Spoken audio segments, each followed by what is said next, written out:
Tu connais ces moments où ton cerveau tourne à plein régime, où certaines idées tournent en boucle dans ta tête, que tu n'arrives pas à les faire partir, ou alors que le stress ou certaines émotions sont si intenses que tu n'avances plus et qu'il est impossible de sortir de ce ressenti? Rassure-toi, on passe tous par là. Et si je te disais qu'il existe un outil super simple et express pour rebooter ton mental? Ça s'appelle la déconnexion flash ou déco flash. C'est une méthode issue des techniques d'optimisation du potentiel dont on a parlé dans l'interview d'André Pisani, expert top, que tu peux retrouver ici ou à la fin de cette vidéo. Ces techniques, développées par la doctoresse Edith Perrault-Pierre, initialement pour l'armée, sont utilisées aussi bien par les gens qui travaillent dans les métiers de l'urgence que par les sportifs d'élite et le grand public. Avec la déco flash, en moins d'1 minute, tu peux déconnecter, calmer ton esprit, retrouver de la clarté et avancer efficacement. Tu veux savoir comment faire? Alors reste bien jusqu'à la fin. J'en profite pour vous remercier toutes et tous parce que vous êtes de plus en plus nombreux à nous suivre et nous soutenir. N'hésitez pas à vous abonner, c'est très utile pour que l'algorithme puisse continuer de nous mettre en avant et offrir l'opportunité à de nouvelles personnes de découvrir nos contenus, exactement comme vous. Si vous likez et mettez un petit commentaire,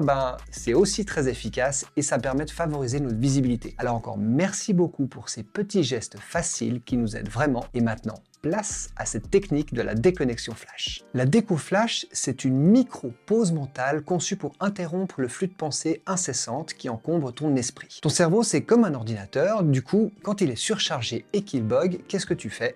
Tu le déconnectes et tu redémarres. Eh bien, c'est exactement ce que fait cette technique. Elle te permet de désamorcer rapidement le stress, relâcher les pensées négatives ou envahissantes et te recentrer sur l'instant présent ou mieux repartir sur tes activités. Le meilleur dans tout ça, c'est rapide, simple et adaptable à toutes les situations. Travail, sport, études et même à la maison. Et c'est André Pisani, expert top, qui va te parler de ses origines. Mars 2020, le premier confinement est annoncé en France et à partir de là, tout le monde a été sur le pont, notamment au niveau médical où il y avait beaucoup de problématiques dues à la logistique qui manquait, au nombre de personnes qui s'accumulaient au niveau des services et ça a mis en tension forte les personnels médicaux. Et à partir de là, il y a eu une réflexion qui est venue se poser suite à différentes personnes qui se sont, on va dire, associées pour réfléchir à proposer des solutions via des techniques simples et rapides à mettre en place pour qu'ils puissent continuer à œuvrer avec les moyens qu'ils avaient à ce moment-là. Et c'est de là qu'est venu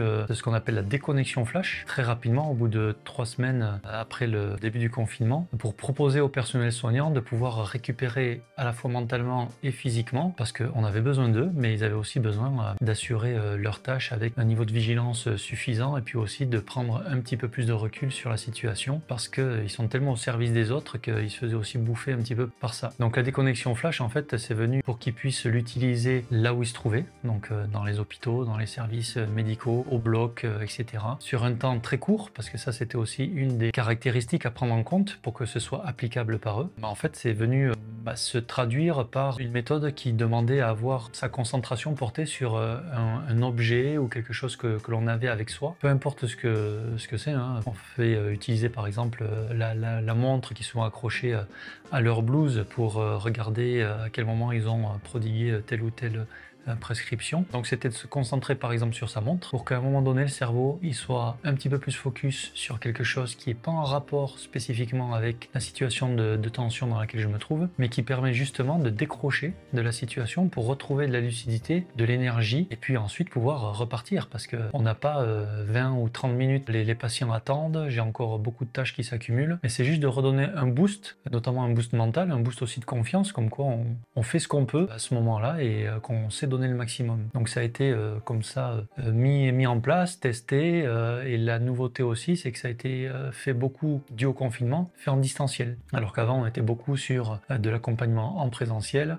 Quelques particularités, parce qu'il y avait un petit peu de souplesse, quelquefois ça a pu être joué en présentiel, mais ça a été beaucoup donné à distance, parce qu'on était en visio, parce qu'on expliquait la méthodologie au personnel. Et là, vous allez voir, ça va vous être expliqué un petit peu plus en détail. Très rapidement, vous comprenez le principe, et ça c'est tout l'intérêt, que ce soit applicable immédiatement, que ce soit sur quelque chose de physique, qui ne me demande pas à mentalement me projeter ou imaginer quoi que ce soit, parce que j'ai plus de capacité forcément à imaginer, et que là je suis avec du réel. Et ce réel-là me permet de venir dire focus à un moment donné pour retrouver cette capacité à nouveau entrevoir des possibilités de solutions et de réponses à la problématique donnée. Donc vous verrez, puis vous le testerez certainement, un outil très efficace. Dès que vous pouvez sentir une certaine mise à l'épreuve, en tension, que vous êtes un petit peu perdu et vous sentez le stress qui commence à monter, voire la panique, et vous verrez de suite que ça va changer votre météo, mais ça, vous avez déjà peut-être entendu parler, sinon vous le verrez sur d'autres vidéos. Prêt à tester? Allez, on va le faire ensemble. Pour commencer, trouve un endroit plutôt calme,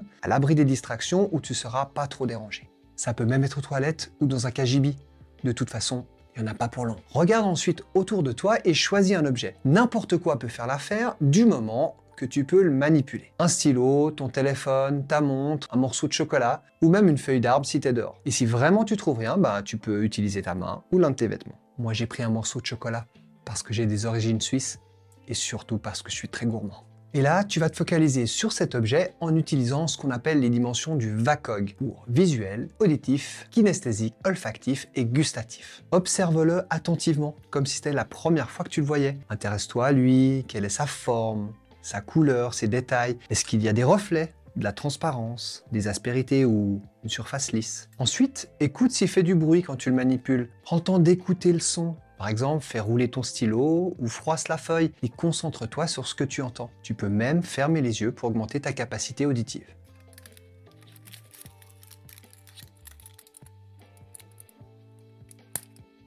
Puis, touche-le, manipule-le. Quelle est sa texture, sa dureté, son poids, sa température? Est-ce qu'il est doux? Est-ce qu'il y a des côtés qui sont moins agréables? Est-ce que tu peux le déformer ou au contraire sentir sa résistance? Est-ce que ton objet a une odeur? Prends un moment pour la sentir. Et même si tu penses qu'il n'en a pas, essaye. Parce que peut-être que tu vas détecter quelque chose. Ça peut être l'odeur de ta peau. Est-ce que c'est plutôt agréable, plutôt doux ou acide? Est-ce que tu identifies des essences de bois, d'épices ou des senteurs qui te font penser à quelque chose? Ose essayer. Finalement, si c'est un aliment comme un fruit ou un morceau de chocolat, mets-le en bouche et prends le temps avant de le croquer. Concentre-toi sur la texture, sur les sensations. Est-ce qu'ils font ou pas du tout? Puis peu à peu, croque dedans, mâche, ressens les différentes saveurs qui s'en dégagent, le goût qui te laisse. Est-ce qu'il persiste ou est-ce qu'il change? En te concentrant sur cet objet, tu reviens dans l'instant présent. Ton esprit décroche de ses pensées parasites, tu te laisses absorber par l'objet, puis tu vas sentir naturellement de l'apaisement. Pas besoin de réfléchir, ni de juger, juste observer et ressentir. En quelques secondes, tu viens de rebooster ton mental. Génial, non? Ce qui est top avec cette technique, c'est qu'elle peut s'adapter à plein de situations différentes. Avant une réunion importante, ou avant un examen pour te libérer du stress, avant de te coucher si ton esprit est en mode to-do list ou brainstorming, ou encore avant une performance, qu'elle soit sportive ou artistique, pour te concentrer et te dynamiser. Et bien sûr, tu peux aussi l'utiliser simplement pour faire une pause dans une journée bien chargée. 30 secondes de ce calme te suffisent pour repartir du bon pied. C'est fait, tu viens de découvrir la déconnexion flash, un outil simple, rapide et tellement efficace pour retrouver ton calme et ton focus en quelques secondes.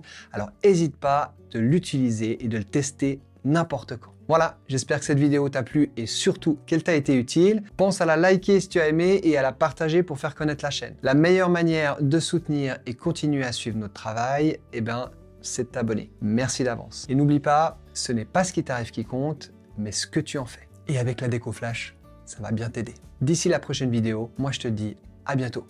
Ciao!